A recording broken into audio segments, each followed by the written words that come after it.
नमस्कार प्यारे दर्शकों, मैं हूं कमल दुबे, आपका ज्योतिष मित्र। सौभाग्य सलाह में आपका स्वागत करता हूं। प्यारे दर्शकों, आज 25 दिसंबर है और आज के दिन भारत रत्न स्वर्गीय श्री अटल बिहारी वाजपेयी जी का जन्म दिवस पूरा देश धूमधाम से मनाता है। भारत के प्रधानमंत्री माननीय श्री अटल बिहारी वाजपेयी जी ने भारत को विश्व पटल पे गौरवान्वित किया है और स्वयं भी एक संत के समान उन्होंने राजनीति को जिया है। तो आइए आज उन्हीं की कुंडली का विश्लेषण करते हैं और आपको यह बताने की कोशिश करते हैं कुछ बिंदुओं के माध्यम से कि वह राजनीति में इतने सफल क्यों रहे। सफल ही नहीं, राजनीति के भीष्म पितामह कैसे बने। देखिए मित्रों, मैं हर वीडियो में आपको समझाता हूं कि सबसे पहले हमें लग्न को देखना चाहिए, उसके बाद लग्नेश को देखना चाहिए। तो डेमो कुंडली देखिए। स्वर्गीय श्री अटल बिहारी वाजपेयी जी का जन्म 25 दिसंबर 1924 को प्रातः 4 बजे के लगभग ग्वालियर में हुआ। अगर कुंडली देखी जाए तो यह तुला लग्न की कुंडली बनती है और लग्न में ही राजयोग कारक शनि उच्च का होकर के 18 डिग्री 40 कला पर विद्यमान है। कहने का मतलब है शनि देव अपना 100% परिणाम इस कुंडली में दे रहे हैं। दूसरे नंबर पे देखेंगे, लग्न का मालिक शुक्र दूसरे घर में वृश्चिक राशि में विराजमान है और शुक्र देव की स्थिति 11 डिग्री 3 कला की है। लगभग शुक्र देव भी 100% परिणाम इस कुंडली में दे रहे हैं।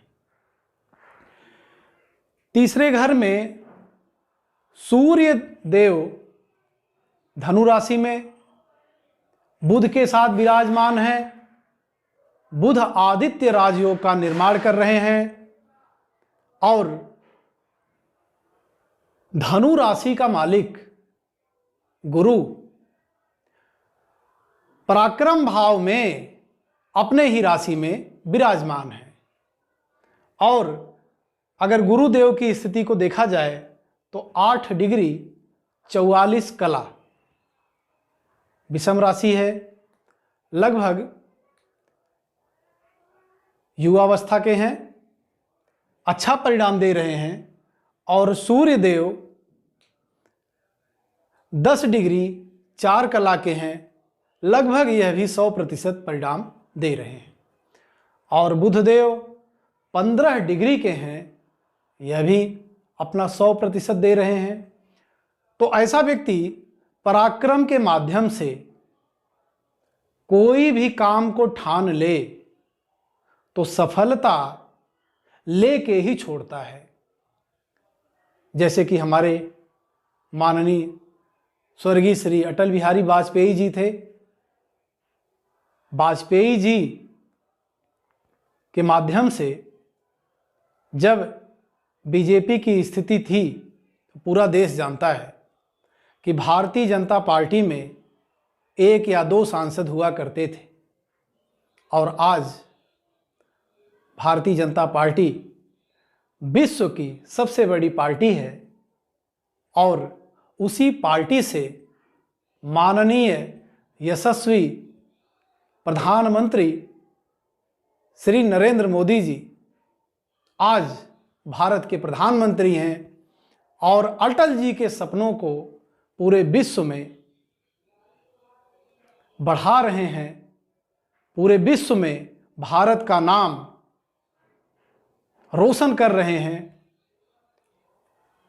और आगे बढ़ते हैं, केतु देव चौथे घर में विराजमान है, मंगल देव छठे घर में विराजमान है।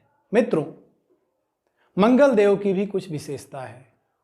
छठे घर में देखिए क्रूर ग्रहों में आते हैं मंगल देव, और छठे घर में जब कोई क्रूर ग्रह होता है ना, तो यहां से रोग ऋण शत्रु को देखा जाता है, शत्रुओं का दमन कर देता है। अंत में विजय उसी की होती है, चाहे कितने भी शत्रु क्यों न हो उसके जीवन में। फिर आगे बढ़ते हैं, राजनीति का विशेष ग्रह राहु कर्म भाव में ही विराजमान है, कर्क लग्न में। और राहु देव की डिग्री देखी जाए तो 23 डिग्री की है, समराशि है। इनका भी परिणाम अच्छा ही है। राहु से देखा जाता है चालाकी। राजनीति में भी स्थिति को देख करके बोला जाता है, और स्थिति को देख करके अगर राजनीति में कोई सीखना चाहता है तो अटल जी से सीखे, क्योंकि राजनीति में इतना अच्छा स्थिति को देख करके बोलने वाला व्यक्ति अभी तक तो भारतीय राजनीति में मुझे कोई ऐसा दिखता नहीं है। कहने का मतलब है, अकेला राहु ही ऐसा है जो कि राजनीति में प्रवेश भी करा सकता है और ऊंचे स्थान तक पहुंचा भी सकता है, क्योंकि यह कर्म को बढ़ावा दे रहा है। अब थोड़ा सा और चीजों को आपको समझाते हैं। देखिए, सबसे पहले सूर्य को देखा जाए, क्योंकि सूर्य यहां बुध के साथ गुरु के घर में, गुरु के साथ विराजमान है। तो ऐसा व्यक्ति पराक्रमी होता है, अपने धुन का पक्का होता है, अपने परिश्रम के माध्यम से 0 से 100 अंक तक पहुंचने वाला होता है, जैसा आपने अटल जी को देखा। साथ में दृष्टि की बात करें तो जो ग्रह जहां पर बैठता है उतना प्रभावशाली तो रहता ही है, उससे अधिक प्रभावशाली वह जहां देखता है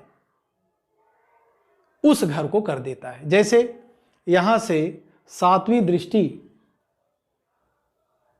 भाग्य स्थान पे जाता है, और यह भी बुध का ही घर है। देखिए 1 2 3 4 5 6 7।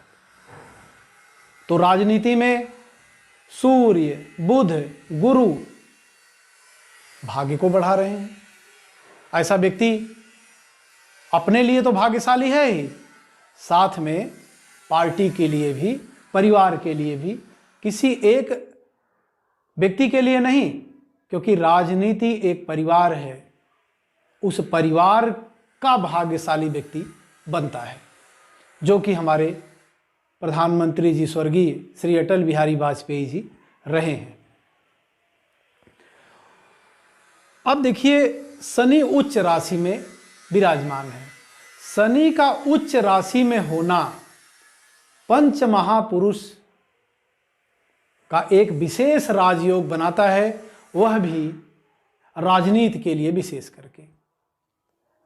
अटल जी न्यायप्रिय थे, अटल जी सबका सम्मान करते थे। हो सकता है कोई राजनीतिक विरोधी उनका रहा हो, लेकिन व्यक्तिगत तौर पे अटल जी का कोई विरोधी नहीं था।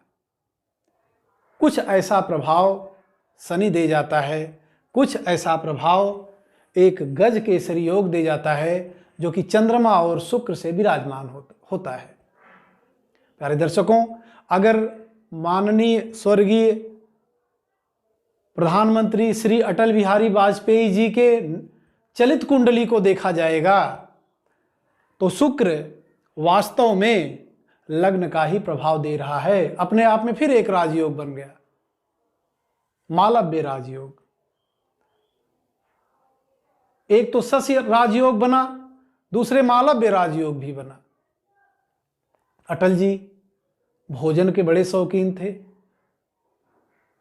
कपड़ों के बड़े शौकीन थे, यात्रा के बड़े शौकीन थे और नए आविष्कार के भी वह समर्थक थे। देश को आगे ले जाने के लिए उन्होंने बहुत सारे वैज्ञानिक अनुसंधान करवाए। रक्षा क्षेत्र में नदियों को नदियों से जोड़ने की स्थिति को पूरे भारत में अच्छी सड़कों का निर्माण करवाने में,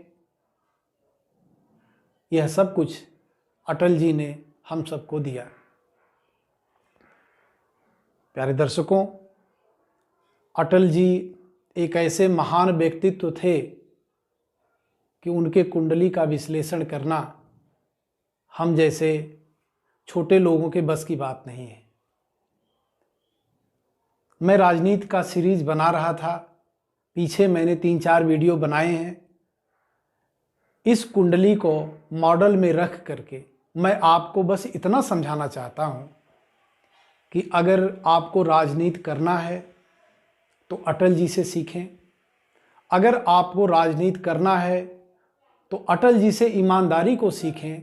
अगर आपको राजनीति करना है तो अटल जी जैसे राजनीति के लिए जीते थे वैसे आप भी जिए।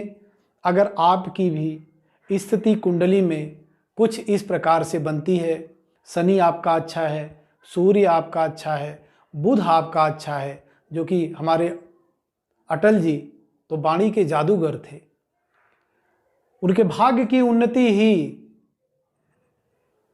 वाणी से ही हुई है, क्योंकि बुध अपने ही घर को, भाग्य स्थान को देख रहा है, मिथुन राशि को। तो ऐसे अगर आपकी बुध की स्थिति बहुत अच्छी हो, आपके शनि की स्थिति बहुत अच्छी हो,